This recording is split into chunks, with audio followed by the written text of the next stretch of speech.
ଯିରିମିୟ ଅଧ୍ୟାୟ 15। ସେତେବେଳେ ସଦାପ୍ରଭୁ ମୋତେ କହିଲେ, ଯଦ୍ୟପି ମୋଶା ଓ ସାମୁଏଲ ଆମ୍ଭ ସମ୍ମୁଖରେ ଠିଆ ହୁଅନ୍ତେ, ତଥାପି ଆମ୍ଭର ମନ ଏହି ଲୋକମାନଙ୍କ ପ୍ରତି ଅନୁକୂଳ ହୁଅନ୍ତା ନାହିଁ।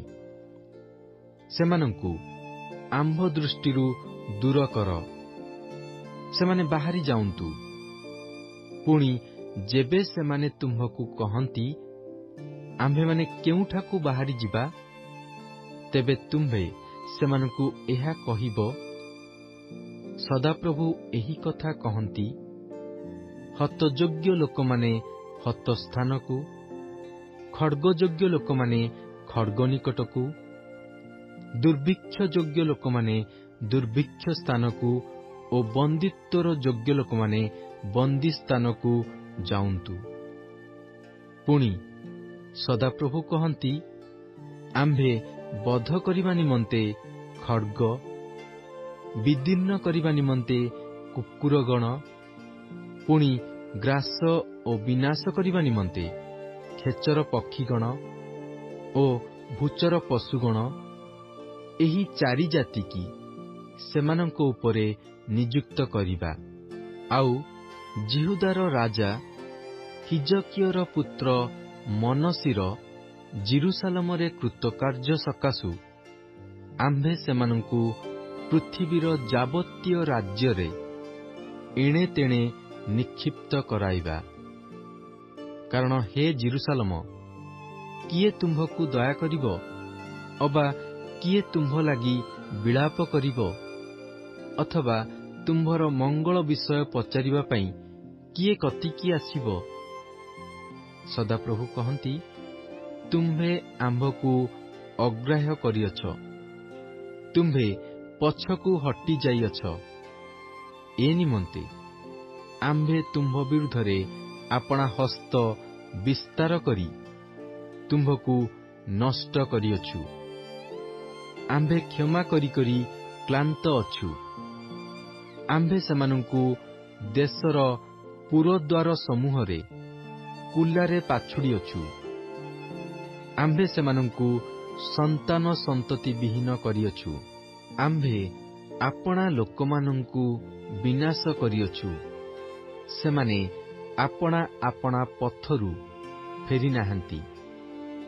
ଆମ୍ଭ ସାକ୍ଷାତରେ ସେମାନଙ୍କର ବିଧବାମାନେ ସମୁଦ୍ରର ବାଲି ଅପେକ୍ଷା ବହୁ ସଂଖ୍ୟକ ହୋଇଅଛନ୍ତି। ଆମ୍ଭେ ସେମାନଙ୍କ ମଧ୍ୟରେ ଯୁବାଗଣର ମାତା ବିରୁଦ୍ଧରେ ବିନାଶକ 1 ଜଣକୁ ମଧ୍ୟାହ୍ନ କାଳରେ ଆଣିଅଛୁ। ଆମ୍ଭେ ଅକସ୍ମାତ୍ ତାହା ପ୍ରତି ଦୁଃଖ ଓ ଆଶଙ୍କା ଉପସ୍ଥିତ କରାଇଅଛୁ। 7 ସନ୍ତାନ ପ୍ରସୂତା ସ୍ତ୍ରୀ କ୍ଷୀଣା ହେଉଅଛି, ସେ ପ୍ରାଣତ୍ୟାଗ କରିଅଛି। ଦିନ ଥାଉ ଥାଉ ତାହାର ସୂର୍ଯ୍ୟ ଅସ୍ତ ହୋଇଅଛି। ସେ ଲଜ୍ଜିତା ଓ ହତାଶା ହୋଇଅଛି। ପୁଣି ସେମାନଙ୍କର ଅବଶିଷ୍ଟ ଲୋକମାନଙ୍କୁ ଆମ୍ଭେ ସେମାନଙ୍କ ଶତ୍ରୁଗଣର ସମ୍ମୁଖରେ ଖଡ୍ଗରେ ସମର୍ପଣ କରିବା।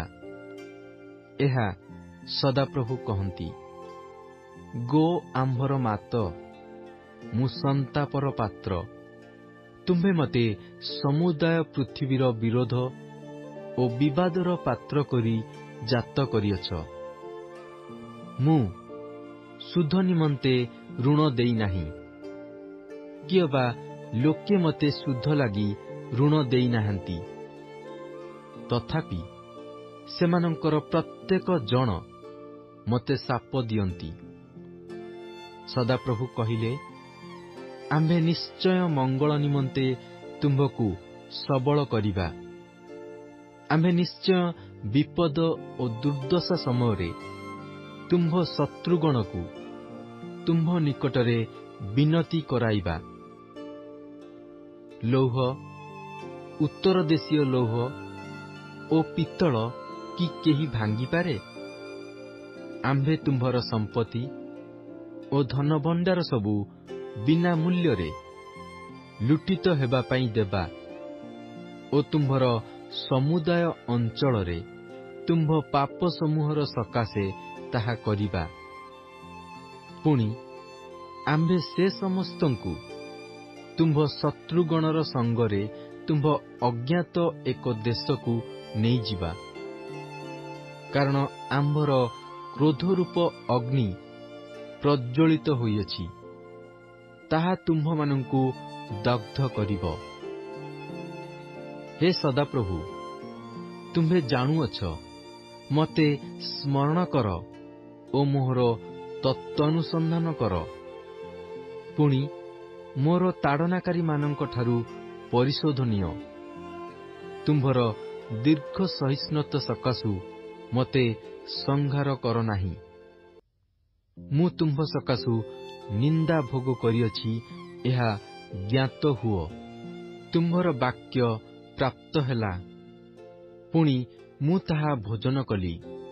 ଆଉ ତୁମ୍ଭର ବାକ୍ୟ ମୋର ଆନନ୍ଦ ଓ ଚିତ୍ତର ଆହ୍ଲାଦଜନକ ହେଲା। କାରଣ ହେ ସୈନ୍ୟାଧିପତି ସଦାପ୍ରଭୁ ପରମେଶ୍ୱର, ମୁଁ ତୁମ୍ଭ ନାମରେ ଖ୍ୟାତ ଅଟେ। ମୁଁ ଆମୋଦ ପ୍ରମୋଦକାରୀମାନଙ୍କ ସଭାରେ ବସିଲି ନାହିଁ, କି ଅବା ଆନନ୍ଦ କଲି ନାହିଁ। ତୁମ୍ଭର ହସ୍ତ ସକାଶୁ ମୁଁ ଏକାକୀ ବସିଲି। କାରଣ ତୁମ୍ଭେ ମୋତେ କ୍ରୋଧରେ ପୂର୍ଣ୍ଣ କରିଅଛ। ମୋର ବେଦନା ନିତ୍ୟସ୍ଥାୟୀ ଓ ମୋର କ୍ଷତ ଅପ୍ରତିକାର୍ଯ୍ୟ ହୋଇ ସୁସ୍ଥ ହେବାକୁ ଅସ୍ୱୀକାର କରେ କାହିଁକି? ତୁମ୍ଭେ କି ମୋ ପ୍ରତି ନିତାନ୍ତ ପ୍ରବଞ୍ଚନାଜନକ ନଦୀସ୍ରୋତ ଅସ୍ଥାୟୀ ଜଳତୁଲ୍ୟ ହେବ? ଏ ନିମନ୍ତେ ସଦାପ୍ରଭୁ ଏହି କଥା କହନ୍ତି, ତୁମ୍ଭେ ଯେବେ ଫେରିବ, ତେବେ ଆମ୍ଭ ସମ୍ମୁଖରେ ଠିଆ ହେବା ନିମନ୍ତେ ଆମ୍ଭେ ତୁମ୍ଭକୁ ପୁନର୍ବାର ଆଣିବା। ପୁଣି ତୁମ୍ଭେ ଯେବେ ନିକୃଷ୍ଟ ବସ୍ତୁରୁ ବହୁମୂଲ୍ୟ ବସ୍ତୁ ବାହାର କରିନେବ, ତେବେ ତୁମ୍ଭେ ଆମ୍ଭର ମୁଖ୍ୟ ସ୍ୱରୂପ ହେବ।